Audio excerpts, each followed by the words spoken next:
따뜻한 가족 식사 자리, 그리고 딸이 그리는 미래의 행복.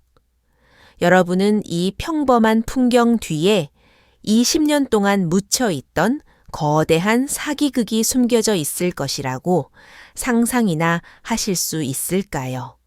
오늘 들려드릴 이야기는 62살 박선영 씨의 경험담입니다. 최근 선영 씨의 딸은 완벽해 보이는 예비 사윗감을 집으로 데려왔습니다. 성공한 사업가의 온화한 성품, 그리고 여자친구를 향한 지극한 정성까지. 선영 씨는 더할 나위 없이 만족했죠. 하지만 그날의 식사 자리에서 아주 사소한 디테일 하나가 그녀의 미소를 얼어붙게 만들었습니다. 예비 사위의 손목에 있는 붉은 점, 그 작은 흔적이 20년 전의 기억을 거칠게 깨운 것입니다. 그녀는 손님을 배웅한 뒤 눈물을 흘리며 경찰에 신고했습니다. 이 완벽한 예비 사위는 과연 누구일까요? 왜 평범하고 화목했던 식사 자리가 한 어머니의 눈물, 어린 신고로 끝을 맺게 된 걸까요? 이제 그 신비로운 붉은 점으로부터 시작되는 가슴 시리고도 놀라운 한 여자의 이야기를 시작해 보겠습니다. 내 이름은 박선영, 올해 62입니다. 오늘 새벽 일찍부터 잠에서 깼습니다. 창밖에는 가을의 물기를 머금은 공기가 감돌고 있었죠. 창문을 열고 깊게 숨을 들이마셨지만 공기 중에는 왠지 모를 불안한 신선함이 섞여 있었습니다. 날씨 탓이 아니라는 걸 알고 있었습니다. 바로 제 마음 때문이었죠. 딸 민주가 오늘 남자친구를 데려와 저녁을 먹겠다고 했습니다. 아주 정식으로 말한 건 아니었지만 평소와는 다른 진지한 목소리에서 예사롭지 않음을 느꼈습니다. 엄마 정말 좋은 사람이야. 꼭 한번 보여주고 싶어. 그 한마디에 어제 저녁부터 가슴이 떨려 잠을 이루지 못했습니다. 집안을 구석구석 쓸고 닦았습니다. 거실 탁자 밑에 좁은 틈새까지 이쑤시개로 파낼 정도였죠. 냉장고 깊숙이 넣어두었던 한우 사고를 꺼내 푹 고았고 시장에 나가 가장 싱싱한 도미와 산나물 그리고 두툼한 돼지 목살을 사왔습니다. 오후 5시 정각 초인종이 울렸습니다. 깊게 숨을 들이마시고 앞치마를 벗어 의자 등바디에 정갈하게 놓은 뒤 천천히 문을 열러 나갔습니다. 문이 열리자마자 가장 먼저 보인 건 민주의 환한 미소였습니다. 그리고 그 곁에는 깔끔한 셔츠 차림의 단정한 청년이 서 있었죠. 엄마 이쪽은 강민호 씨야. 어머님 처음 뵙겠습니다. 오늘 이렇게 초대해 주셔서 정말 영광입니다. 그는 허리를 굽혀 정중히 인사하며 고급 차십 세트를 건넸습니다. 차분한 목소리와 예의 바른 표정. 제가 입을 떼기도 전에 민주가 의기양양하게 윙크를 보냈습니다. 어때 엄마 내 말이 맞지? 라고 말하는 듯 했습니다. 저도 미소를 지으며 선물을 건네받았습니다. 그냥 와도 되는데 뭘 이런 걸 다. 어서 들어와요. 첫인상이 참 좋았습니다. 깨끗한 외모에 말씨도 겸손했고 눈을 맞추며 대화할 때도 피하거나 위압적이지 않았습니다. 거실에 앉히고 끓여둔 사골국을 내놓으니 고소한 향기가 온 집안에 퍼졌습니다.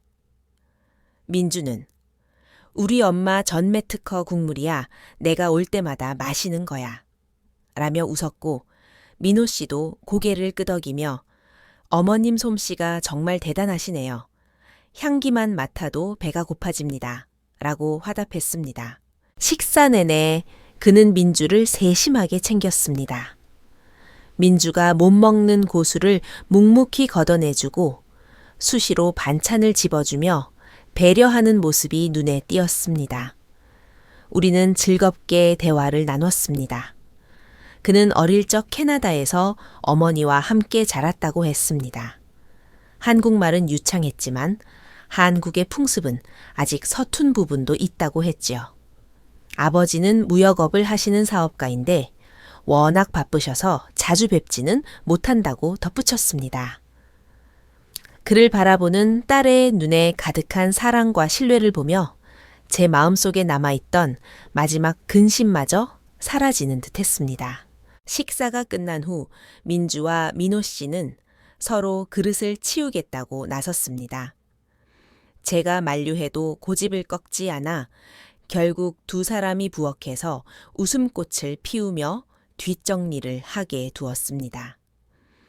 저는 거실 소파에 앉아 민호 씨가 가져온 차를 내리며 부엌에 있는 두 사람의 뒷모습을 흐뭇하게 바라보았습니다. 이 행복한 순간을 사진으로 남기고 싶어 휴대폰을 들었습니다. 민주야, 민호 씨, 여기 좀 봐봐요. 제가 부드럽게 부르자 두 사람이 웃으며 뒤를 돌아보았습니다. 민주는 장난스럽게 거품 묻은 손을 민호 씨의 얼굴에 갖다 대려 했고 민호 씨는 그 손을 피하며 다정하게 민주의 어깨를 감싸 안았습니다. 그가 팔을 들어 올리며 셔츠 소매가 살짝 걷혀 올라가던 바로 그 찰나였습니다. 제 시선은 우연히 노출된 그의 오른쪽 손목 안쪽으로 향했습니다. 그곳에는 선명한 매화 모양의 마치 주사로 찍은 듯한 붉은 점이 있었습니다. 들고 있던 찻잔이 제 손을 빠져나가 거실 대리석 바닥으로 떨어졌습니다. 찻잔은 수천 조각으로 박살이 났고 뜨거운 찬물이 제 발등을 적셨지만 아무런 감각도 느껴지지 않았습니다. 제 심장은 보이지 않는 거대한 손에 꽉 쥐어진 듯 멈춰버렸고 전신의 피가 얼어붙는 것 같았습니다. 엄마 왜 그래요? 어머님 괜찮으세요? 놀란 민주와 민호 씨가 부엌에서 달려나왔습니다. 민주는 빗자루를 가져와 유리 조각을 치웠고 민호 씨는 바닥에 무릎을 굽히고 앉아 티슈로 제 바지 끝단에 묻은 찬물을 닦아주려 했습니다. 하지만 저는 마치 마법에 걸린 사람처럼 꼼짝도 할 수 없었습니다. 제 눈은 오직 그의 움직임에 따라 더욱 선명하게 드러나는 그 손목의 붉은 점만을 뚫어지게 응시하고 있었습니다. 아니야, 그럴 리 없어. 어떻게 이런 우연이 제 머릿속에서는 수만 대의 낡은 영사기가 동시에 돌아가듯 제가 억지로 묻어두었던 20년 전의 고통스러운 기억들이 잔인할 정도로 선명하게 되살아나기 시작했습니다. 그것은 20년 전의 어느 축하 연회장이었습니다. 제 남편 진우 씨와 그가 가장 신뢰했던 사업 파트너 장문석은 자신들이 공동 창업한 한울테크가 처음으로 $10,000,000 규모의 해외 수주에 성공한 것을 기뻐하고 있었습니다. 당시 진우 씨의 눈은 미래에 대한 동경으로 빛나고 있었죠. 연회장에는 장문석의 아내가 갓 태어난 아들을 안고 사람들의 축하를 받고 있었습니다. 저는 똑똑히 기억합니다. 호기심의 강보에 쌓인 그 아기를 들여다보며 작은 손을 살며시 잡았던 그때를요. 아기의 부드러운 오른쪽 손목 안쪽에는 방금 피어난 붉은 매화 한 송이 같은 점이 있었습니다. 저는 웃으며 장문석의 아내에게 이 점 정말 예쁘네요. 매화꽃 같아요. 나중에 아이 잃어버릴 걱정은 없겠어요. 라고 말했습니다. 그녀도 행복하게 웃었죠. 하지만 그 축하 잔치가 끝나고 차에 한 달도 되지 않아 남편이 친형제처럼 여겼던 장문석은 회사의 모든 자산과 주문 예약금 전액을 가로채 증발해 버렸습니다. 흔적도 없이요. 그가 남편에게 남긴 것은 텅 빈 껍데기뿐인 회사와 산더미 같은 은행빚, 그리고 끝이 보이지 않는 소송뿐이었습니다. 그날 이후 제 남편의 얼굴에서 웃음은 영원히 사라졌습니다. 꿈 많던 사업가에서 배신의 그림자에 짓눌려 침묵 속에 살아가는 사람으로 변해버렸죠. 그는 수없이 제게 말했습니다. 선영아, 정말 미안해. 내 자신을 용서할 수가 없어. 저는 그를 안아주며 당신 잘못이 아니라고 했지만 그는 끝내 그 굴레에서 벗어나지 못했습니다. 결국 10년 후 그는 빚을 모두 갚자마자 세상을 떠났습니다. 의사는 심각한 우울증으로 인한 심근경색이라고 했지만 저는 압니다. 진짜 그를 죽인 건 병이 아니라 10년 동안 가슴속에 쌓여 풀지 못한 원한과 억울함이었다는 것을요. 저는 딸 민주에게 아빠의 진짜 사인에 대해 말한 적이 없습니다. 그저 마음의 병으로 돌아가셨다고만 했죠. 하지만 저는 그 붉은 매화점을 단 한순간도 잊은 적이 없습니다. 장문석을 찾는 일을 결코 포기하지 않았지만 당시에는 디지털 기록도 부족했고 그는 이미 신분을 세탁해 해외로 도피한 상태였습니다. 제 인생은 그렇게 끝날 줄 알았습니다. 그런데 오늘 이 붉은 점이 나타났습니다. 과거의 맹독이 묻은 열쇠가 제 가슴 속의 굳은 살을 다시 찢어버린 것 같았습니다. 어머님, 왜 그러세요? 얼굴색이 너무 안 좋으세요. 민호 씨의 목소리가 저를 숨 막히는 회상에서 끌어냈습니다. 정신을 차리고 눈앞에 선량해 보이는 얼굴을 보았지만 제 가슴 속에는 소름 끼치는 공포가 밀려왔습니다. 저는 고개를 저으며 억지로 비참한 미소를 지었습니다. 아니에요. 나이가 드니 손끝이 무뎌졌나 봐요. 실수했네요. 저는 더 이상 그를 볼 수도 그 손목의 점을 마주할 수도 없었습니다. 비틀거리며 일어나 방으로 도망치듯 들어갔습니다. 방문을 닫고 차가운 문에 기대어 주저앉았습니다. 거실에서는 민주와 민호 씨가 유리 조각을 치우는 소리와 낮은 웃음소리가 들려왔습니다. 그 따스함이 지금 제 귀에는 지옥에서 들려오는 달콤하고도 치명적인 레퀴엠처럼 들렸습니다. 저는 서재 구석에 숨겨둔 낡은 철제 상자를 꺼냈습니다. 20년 동안 버리지 못한 것들이 담긴 상자입니다. 빛 바랜 신문, 스크랩 사진 한 장, 법원 통지서, 그리고 경찰 조서 4본. 먼저 그 사진을 꺼냈습니다. 축하 잔치 때 장문석이 자랑스럽게 찍은 사진이었습니다. 사진 속 그는 제 남편의 어깨를 감싸고 아기를 안은 채 가식적인 웃음을 짓고 있었습니다. 사진을 가까이 가져가 아기의 손을 보았습니다. 강보 밖으로 나온 작고 어린 손목 안쪽. 그곳에는 5갈래가 선명한 매화 모양의 붉은 점이 있었습니다. 목구멍이 꽉 막혔습니다. 신문 스크랩을 다시 훑었습니다.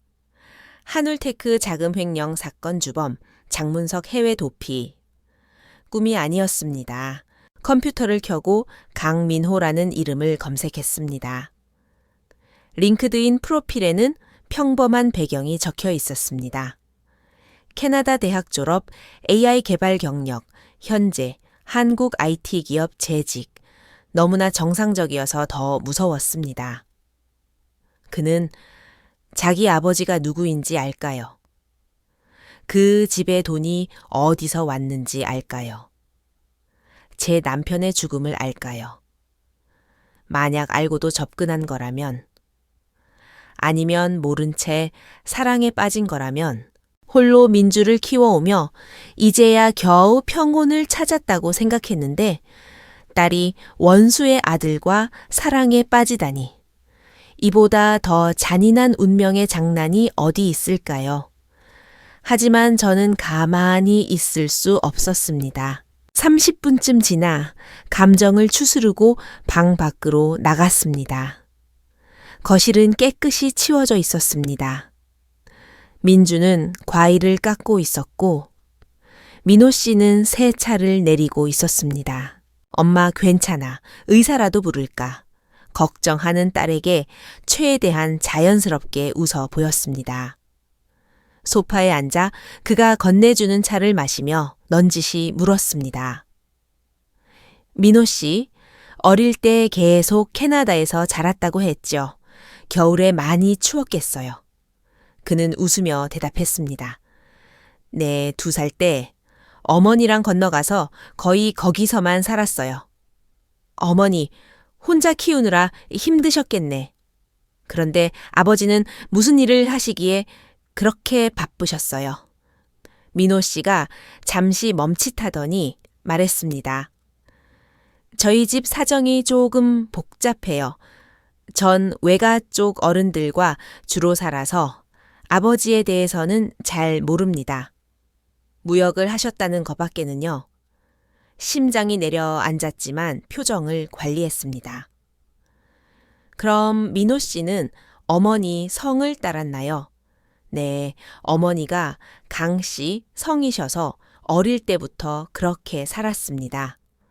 그럼 혹시 아버지 성함이 어떻게 되시는지 물어봐도 될까요? 결정적인 질문이었습니다. 그의 눈동자를 뚫어지게 바라보았습니다. 민호 씨는 조금 당황한 듯 찻잔을 든 손을 멈췄습니다. 아버지 성함은 장자, 문자, 석자를 쓰십니다. 심장 속에서 무언가가 완전히 무너져 내렸습니다. 성을 바꾼 어머니 2살 때 출국 무역업 그리고 장문석이라는 이름. 모든 조각이 맞춰졌습니다.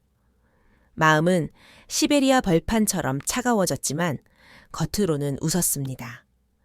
어머니가 정말 강한 분이시네요. 혼자서 민호 씨를 이렇게 잘 키우시고 식사 자리를 서둘러 끝냈습니다. 그들을 배웅할 때 제 손은 문고리를 부서질 듯 쥐고 있었습니다. 엘리베이터 문이 닫히자마자 저는 바닥에 주저앉았습니다. 그는 장문석의 아들이 맞았습니다. 그의 몸에는 남편의 인생을 앗아간 사기꾼의 피가 흐르고 있었습니다. 저는 20년 동안 단 한 번도 누르지 않았던 번호를 찾았습니다. 당시 사건을 담당했던 경찰청 최명훈 경감님의 명함이었습니다. 떨리는 손으로 전화를 걸었습니다. 여보세요? 경찰청이죠. 20년 전 한울테크 사기 사건. 주범 장문석에 대한 제보를 하려고 합니다. 그날 밤 저는 한숨도 자지 못했습니다. 며칠 후 이제는 팀장이 된 초의 경감님을 만났습니다. 장문석의 공소시효는 해외 도피로 인해 아직 남아있는 상태였습니다. 제가 말한 붉은 점과 민호 씨의 인적 사항은 경찰에게 아주 중요한 단서가 되었습니다. 결국 경찰이 민호를 소환해 조사하게 된 날, 민주가 집으로 뛰어 들어왔습니다. 엉망이 된 머리와 눈물 범벅인 얼굴로 제게 소리쳤습니다. 엄마 도대체 무슨 짓을 한 거야? 왜 민호 씨를 경찰에 신고해? 사랑에 눈이 먼 딸의 모습을 보며 제 가슴도 찢어지는 것 같았습니다. 저는 차분히 민주를 안치고 숨겨왔던 철제 상자를 열었습니다. 이게 뭐야? 라고 묻는 딸에게 저는 20년 전의 진실을 하나씩 꺼내 놓았습니다. 아빠가 왜 우울증에 걸렸는지, 우리 집이 왜 하루아침에 망했는지, 그리고 그 장문석이 누구인지, 그 아이 손목에 있는 점, 아빠가 죽기 전 마지막으로 봤던 그 사기꾼 아들의 점이야. 민주는 얼굴이 창백해진 채 아무 말도 하지 못했습니다. 내가 그 아이를 미워해서가 아니야. 그 피가 무서운 거야. 그가 알고 접근한 건지 아니면 정말 모르는 건지 알아야겠어. 다음 날 민주는 민호를 만났습니다. 저녁에 돌아온 민주의 눈은 퉁퉁 부어 있었지만 표정은 의외로 차분했습니다. 경찰 조사 결과 민호는 정말 아무것도 모르고 있었습니다. 그에게 아버지는 그저 돈이나 보내주는 먼 나라의 성공한 사업가일 뿐이었죠. 하지만 민호는 경찰 조사에서 자신의 아버지가 저지른 죄를 알게 된 후 깊은 수치심을 느꼈다고 했습니다. 그리고 그는 저를 만나고 싶어 했습니다. 카페에서 다시 만난 민호 씨는 몰라보게 수척해져 있었습니다. 그는 한참을 망설이다 입을 열었습니다. 어머님, 정말 죄송합니다. 제 아버지가 그런 괴물인 줄 꿈에도 몰랐습니다. 그는 변명하지 않았습니다. 대신 놀라운 제안을 했습니다. 제가 아버지를 설득하겠습니다. 어머니를 설득해 아버지가 숨어 있는 곳 자금 세탁 경로를 모두 알아내 경찰에 넘기겠습니다. 아버지가 죗값을 받게 하는 것만이 제가 드릴 수 있는 유일한 사죄입니다. 그의 진심, 어린 눈빛에 제 마음의 벽이 조금씩 흔들렸습니다. 그는 실제로 아버지가 보낸 편지와 계좌 정보 등을 정리해 경찰에 제출했습니다. 경찰은 그 정보를 바탕으로 장문석이 캄보디아에 은신 중이라는 사실을 밝혀냈습니다. 하지만 직접 체포할 방법이 없자 민호는 스스로 미끼가 되기로 결심했습니다. 어머니의 병세가 위중하다는 거짓말로 아버지를 태국으로 유인한 것이죠. 태국 방콕의 한 식당 민호는 20년 만에 만난 아버지 장문석과 마주 앉았습니다. 네가 감히 날 배신해. 장문석의 분노 섞인 목소리에 민호는 떨리지만 단호하게 대답했습니다. 아버지는 평생 도망만 치셨죠. 하지만 이제 끝내야 해요. 한 사람의 인생을 죽음으로 몰아넣고도 어떻게 그렇게 당당하세요? 이제 돌아가서 죗값을 치르세요. 그 순간 경찰이 들이닥쳤고 장문석은 현장에서 체포되었습니다. 그 광경을 모니터로 지켜보던 저는 민주를 껴안고 오열했습니다. 20년의 한이 드디어 풀리는 순간이었습니다. 재판이 끝난 후 민호 씨가 다시 집을 찾아왔습니다. 그는 장문석의 해외 자산 중 피해 보상으로 돌아올 리스트를 정리해 가져왔습니다. 그리고 마지막 작별 인사를 하려 했지요.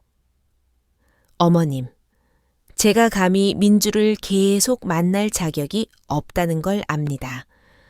그동안 감사했습니다. 저는 그를 불러 세웠습니다. 민호 씨, 당신 아버지의 죄는 당신의 것이 아니에요. 당신은 당신의 행동으로 당신이 그 사람과는 다른 사람이라는 걸 증명했어. 저는 그를 민호야라고 부르며 따뜻하게 안아주었습니다. 혈연을 배신하면서까지 정의를 선택한 그의 용기에 저는 감복했습니다. 그해 가을 민주와 민호는 결혼식을 올렸습니다. 화려하진 않았지만 진실된 축복이 가득한 자리였습니다. 두 사람은 보상금의 절반을 경제범죄 피해자 단체에 기부했습니다. 제 남편 진우 씨의 이름으로요. 결혼식 다음 날 우리는 함께 남편의 묘소를 찾았습니다. 민호가 남편의 비석 앞에 서서 깊이 절을 했습니다. 아버님, 민주를 제게 맡겨주셔서 감사합니다. 평생 아버님이 못다한 사랑까지 더해서 아껴주겠습니다. 바람이 따스하게 불어왔습니다.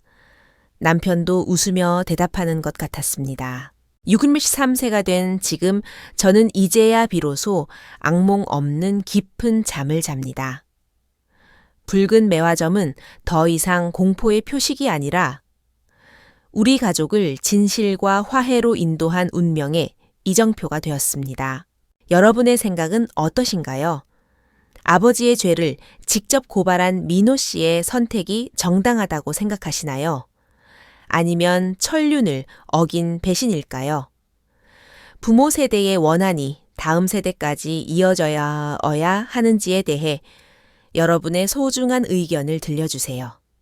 구독과 좋아요로 이 감동적인 이야기를 공유해 주시길 바랍니다. 감사합니다.